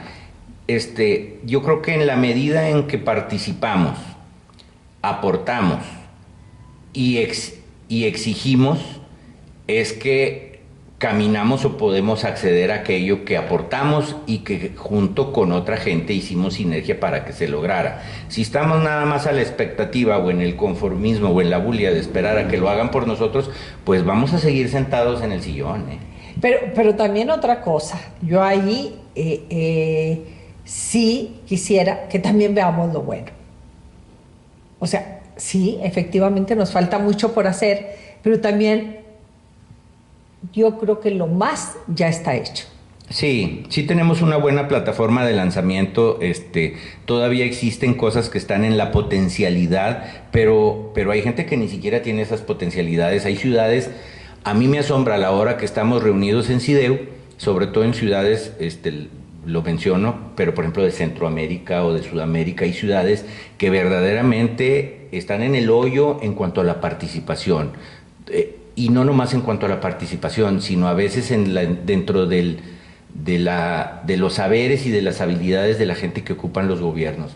Le batallan un montón, organismos como CIDEU les ayudan un montón porque lleva a los expertos al sitio para ayudarles a que arranquen sus ejercicios. Así lo hicimos en el 97, recibimos a la gente de CIDEU aquí, y trabajamos con ellos, los volvimos a recibir entre el 2004 y el 2007, los hemos vuelto a recibir el año pasado aquí, de hecho fuimos sede de la versión 19 del posgrado que yo estudié en Planeación Estratégica Urbana, fuimos sede aquí en Durango, estuvieron en la FECA, la FECA fue el sitio, el lugar sede, y vinieron de Colombia, vinieron de España, vinieron de Argentina, y les encantó la ciudad, las caracterizaciones que cada uno me retroalimentó se me hicieron muy interesantes, porque pues a veces los ojos de un turista o de un fuereño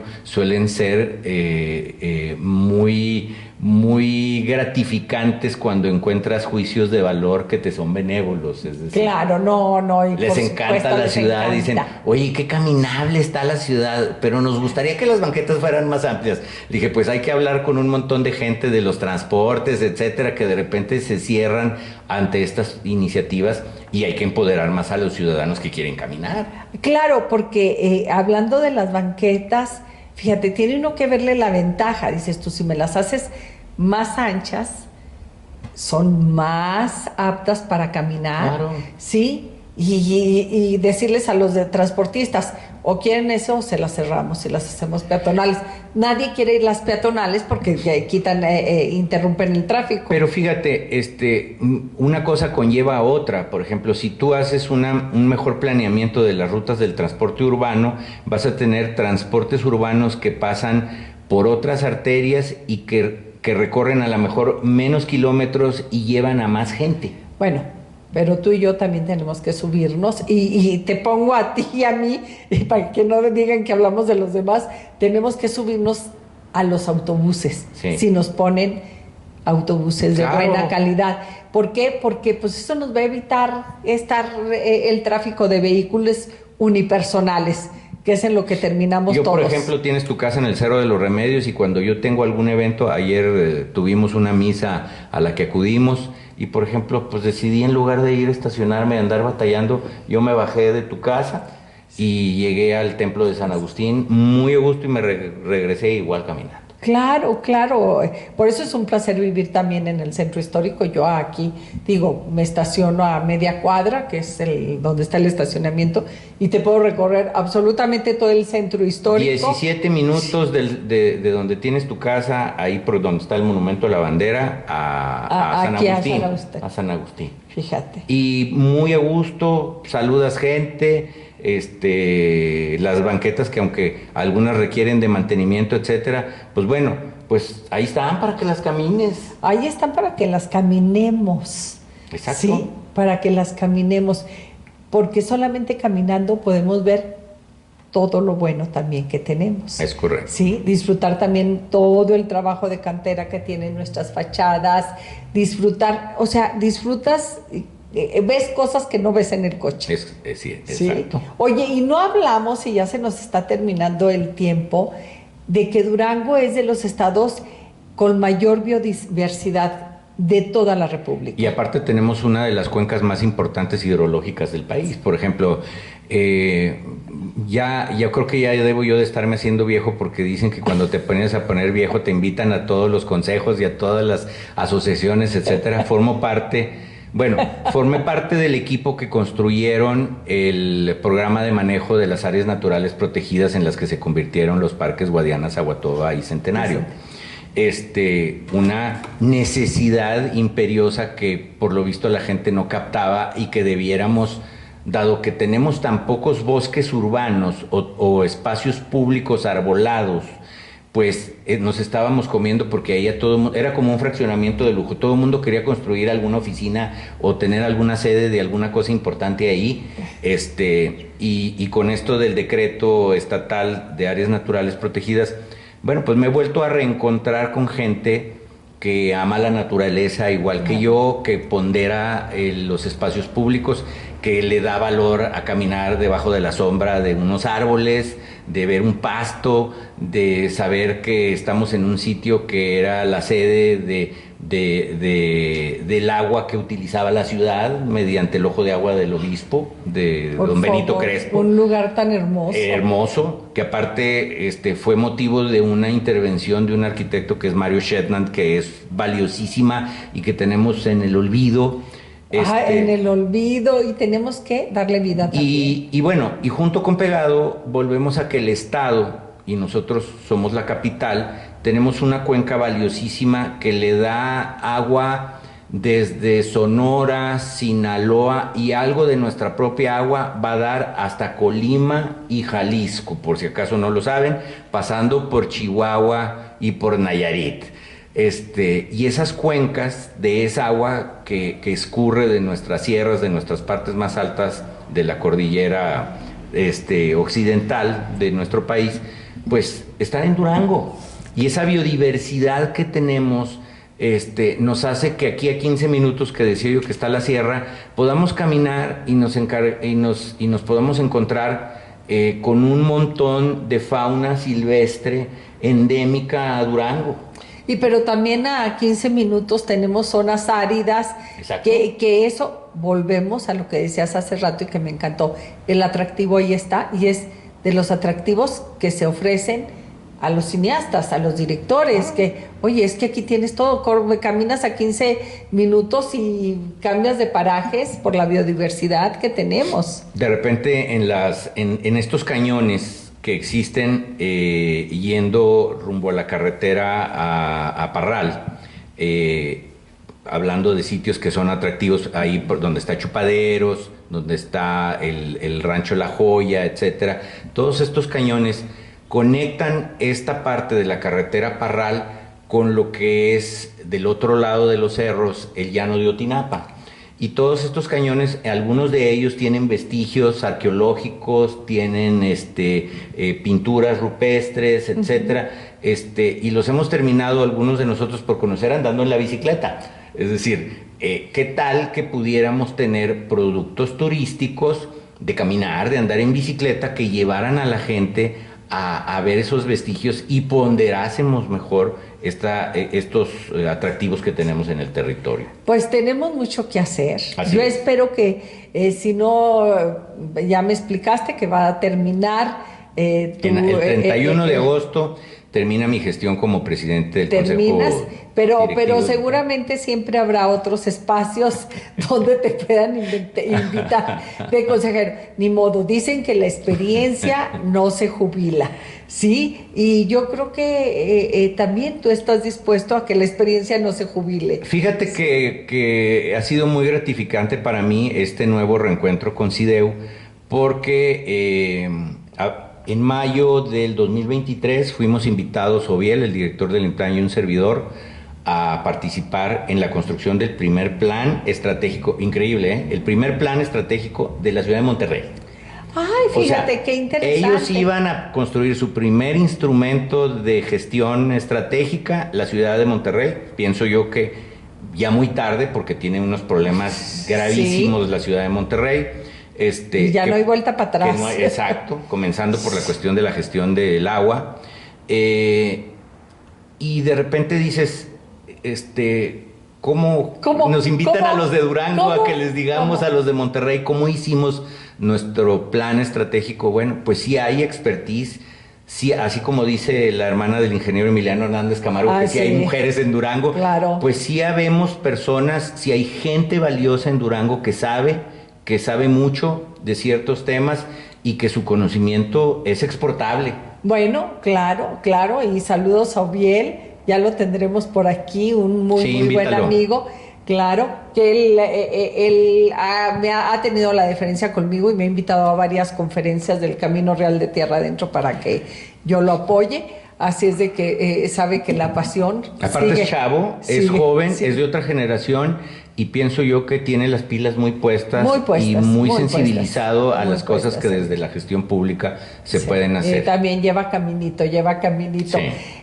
Pues muchísimas gracias. A ti. Creo que terminó siendo un documental de todas las posibilidades que tenemos en Durango, todo lo que podemos hacer. Pero ¿qué crees? Todo lo que nos falta. Sí. Así es de que yo ni siquiera lo tengo que decir, estoy convencida de que mientras estemos vamos a estar activos. Claro. Sí, hay que estar activos. Así es de que muchísimas gracias. Me quedó una pregunta por hacerte. ¿Qué esperamos de Jesús en el futuro? Pues mira, aquí vienen también las confesionales. Yo vengo de 4 años muy difíciles en donde tuve COVID 3 veces, tuve diagnóstico de cáncer hace 3, estoy operado, tengo una prostatectomía radical y en el último tramo de diciembre para acá, en donde se sabe la historia, mi compañero Balam, tuve un incidente vascular cerebral, un incidente isquémico transitorio y siento yo que toqué fondo y estoy con nuevos bríos, hago ejercicio cada día de los 7 días que tiene la semana. Entonces, ¿qué esperamos? Bueno, pues que haya Jesús Reyes para rato, que tenga la fuerza física para todo aquello que intente yo acometer, que soy materia dispuesta, soy un enamorado de mi tierra y de mi estado de Durango y de mi ciudad natal que es Durango. Lo tuve que descubrir sobre la marcha y regresar de manera incidental para reenamorarme de mi ciudad, la amo con todo mi ser. Mira, se me quebró la voz. Y espero seguir pudiendo aportar algo de valor a la ciudad, que la gente pueda hacer equipo. Me hace mucha ilusión la arquitectura, que es mi carrera, es un trabajo de colectivo, es un trabajo de equipo. Yo soy un convencido del trabajo de equipo. Entonces, mientras más trabajo en equipo hagamos, yo pienso que le va a ir mejor a Durango como ciudad y como estado, y esa es mi expectativa, y yo estaré ahí para sumar mi grano de arena en donde me inviten y donde me llamen. Bueno, amigos, pues muchísimas gracias por permitirnos estar en sus hogares. Gracias a Señal España, pero sobre todo gracias a ti por tu tiempo, por tu amor a Durango y por tus acciones. Encantado. Gracias, amigos. ¿No te la sabías, lo del cáncer? Señal España presenta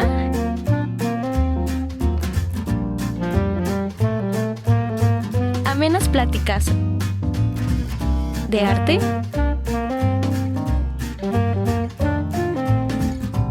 política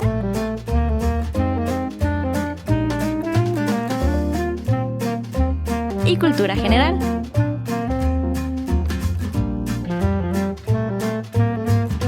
De la mano de Pilar Rincón. Bienvenidos a El Rincón de Pilar.